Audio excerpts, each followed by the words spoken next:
Enfants, vous avez vaincu parce que celui qui est en vous est plus grand que celui qui est dans ce monde. Qui est dans ce monde, c'est l'ennemi qui est dans ce monde, qui est en train de faire des choses pour que les enfants de Dieu puissent être malheureux, qui est en train de faire pour que le monde entier puisse être détruit. Mais comme nous appartenons à notre Seigneur Jésus-Christ, comme nous appartenons à notre roi des rois, le roi de gloire, nous n'avons pas le droit de craindre. Nous n'avons pas le droit d'avoir peur parce que celui qui est en nous est plus grand que celui qui est dans ce monde. Qui est dans ce monde, c'est l'ennemi. On va lire Ephésiens 6 et 12. Qu'est-ce que la Bible déclare? Ephésiens 6 et 12. La Bible dit quoi? On va lire ça. Ephésiens 6, on va commencer à 10 jusqu'à... Enfin, mes frères et sœurs, fortifiez-vous dans le Seigneur et dans sa force toute-puissante. 11. Revêtez-vous de toutes les armes de Dieu afin de pouvoir tenir ferme contre les manœuvres du diable. 12. En effet, ce n'est pas contre l'homme que nous avons à lutter, mais contre les puissances, contre les autorités, contre les souverains de ce monde des ténèbres, contre les esprits mal dans les célestes. 13. C'est pourquoi prenez toutes les armes de Dieu afin de pouvoir rester dans les jours mauvais et tenir ferme après avoir tout surmonté. Bien-aimés dans le Seigneur, la Bible est claire en train de nous indiquer que nous luttons dans ce monde. Nous luttons dans ce monde contre des forces, contre des puissances, contre des autorités qui veulent nous détruire, qui veulent détruire ta vie, qui veulent détruire ta famille, qui veulent détruire tes études, qui veulent détruire tes projets, qui veulent détruire ton mariage, qui veut détruire tout ce qui est en toi, ton travail. Et la Bible est en train de nous dire qu'on puisse être prêt, qu'on puisse être revêtu des armes de Dieu pour qu'on puisse tenir contre les armes de l'ennemi, pour qu'on puisse être vainqueur. Parce que toi, tu es plus que vainqueur à celui qui t'a aimé. Qui t'a aimé, c'est notre Seigneur Jésus-Christ. Tu es race de vainqueurs. Qui est race de vainqueurs, que personne ne peut te vaincre, que personne ne peut te détruire, que personne ne peut te néantir, parce qu'en toi habite le roi des rois, en toi habite le Seigneur des seigneurs, en toi habite le roi de gloire. C'est pour cela, bien-aimé, avance, quelles qu'en soient les situations, quels qu'en soient les problèmes, quelles qu'en soient les difficultés, mais sois toujours là auprès de notre Seigneur Jésus-Christ, parce que la victoire t'appartient, parce que la victoire t'appartient. Comme la victoire t'appartient, tu n'as pas le droit de craindre. Tu as droit seulement d'avancer. Tu as droit seulement d'avancer et regarder la délivrance de l'Éternel comme il va faire dans ta vie. La domination, les autorités, la dignité, tous ces pouvoirs-là, toutes ces puissances-là, devant le Seigneur Jésus-Christ, tout genou doit fléchir devant notre Seigneur Jésus-Christ. Dans les cieux comme sur la terre, sous la terre, car la Bible déclare, Dieu le souverain a élevé le nom de notre Seigneur Jésus-Christ. Fait que dans le nom de notre Seigneur Jésus-Christ, tout genou doit fléchir. C'est pour cela, bien-aimé dans le Seigneur, toute cette richesse-là t'appartient le jour que tu as reçu notre Seigneur Jésus-Christ. La domination, les autorités n'ont pas droit contre ta vie, n'ont pas droit contre la vie de tes enfants, n'ont pas droit contre la vie de ton avenir, n'ont pas droit contre tes projets, n'ont pas droit contre, parce que toi, en toi habite le roi des rois, le Seigneur des seigneurs. Tu es une race de vainqueurs, tu es une race de vainqueurs, bien-aimé dans le Seigneur. Jean 16 et 33, qu'est-ce que la Bible déclare? Jean 16 et 33, qu'est-ce que la Bible nous dit? On va lire ça au nom de notre Seigneur Jésus-Christ de Nazareth. Jean, je vous ai dit cela afin que vous ayez la paix. En moi, vous aurez à souffrir dans ce monde, mais prenez courage, moi, j'ai vaincu le monde. C'est le verset que nous avons lu auparavant. La Bible déclare, la Bible est en train de nous dire qu'on ne se tracasse pas, qu'on ne se tourmente pas. Les choses, Christ a déjà prophétisé. Dans ce monde, il y aura, nous avons reçu le Seigneur Jésus-Christ.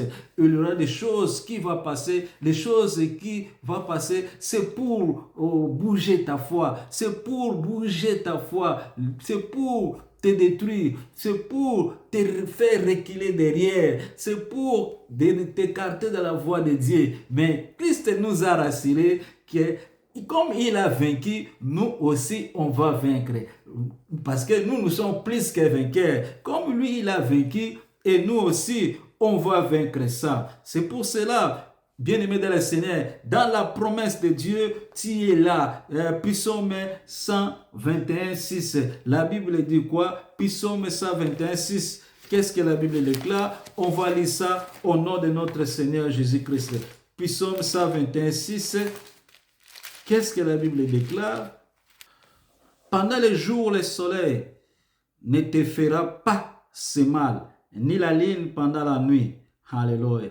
La Bible déclare, on va lire à partir de 5, l'Éternel est celui qui te garde, l'Éternel est ton ombre protectrice, il te tient à ta droite. Pendant les jours, le soleil ne te fera pas le mal, ni la nuit, ni la lune pendant la nuit. Bien aimé, ici c'est la promesse que l'Éternel est en train de promettre. Ceux qui vont croire en lui, ceux qui vont marcher ensemble avec lui, ceux qui vont aimer son Saint-Nom, ceux qui vont obéir à sa volonté.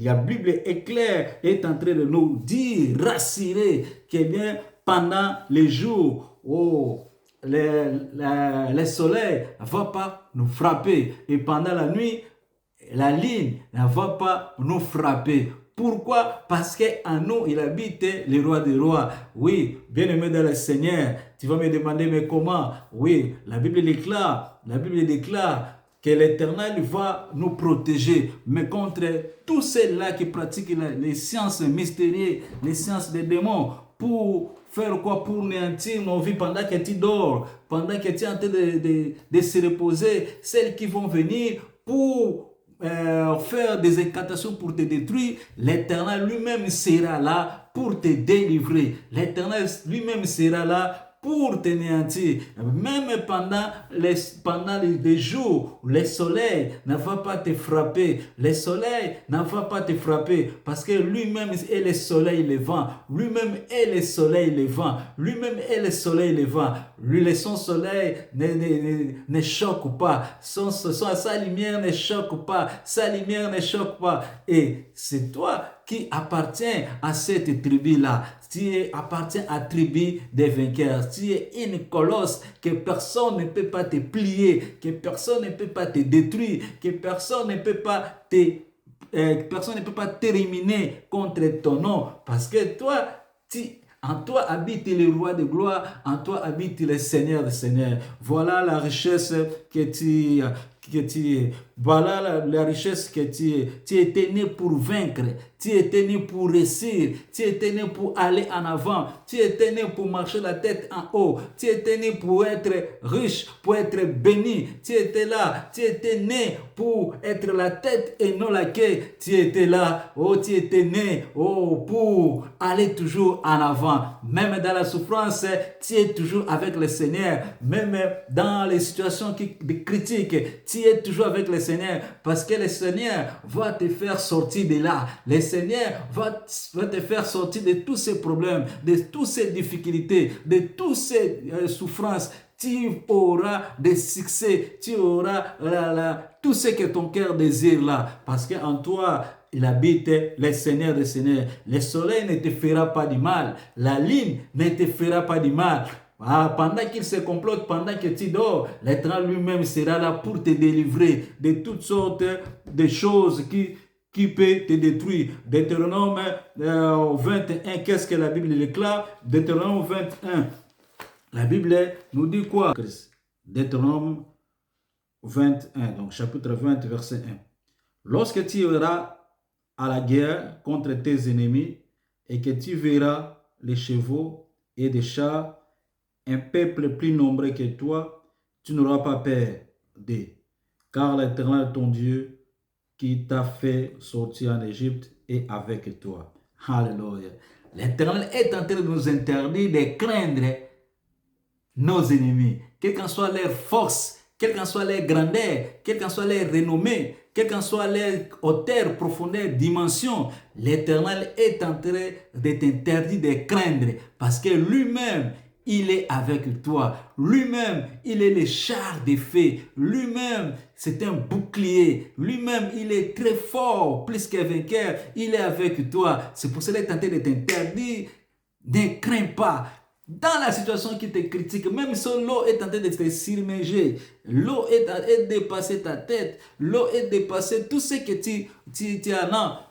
Ne crée pas, toi, avance toujours. Avance. Même si ça reste une seconde, l'Éternel va venir pour intervenir pour ta situation, pour intervenir pour tes problèmes, pour intervenir pour ta difficulté, pour tout ce que tu es en train de souffrir là. L'Éternel sera là pour toi, parce qu'il t'aime beaucoup. Il ne veut pas que tu puisses souffrir. Il ne veut pas que tu puisses être néanti. Il ne veut pas que tu puisses être écrasé, que ton nom puisse être terminé. Mais il sera là pour te délivrer. C'est pour cela, ne crains pas. Avance toujours. Avance toujours. Crois à notre Seigneur Jésus-Christ.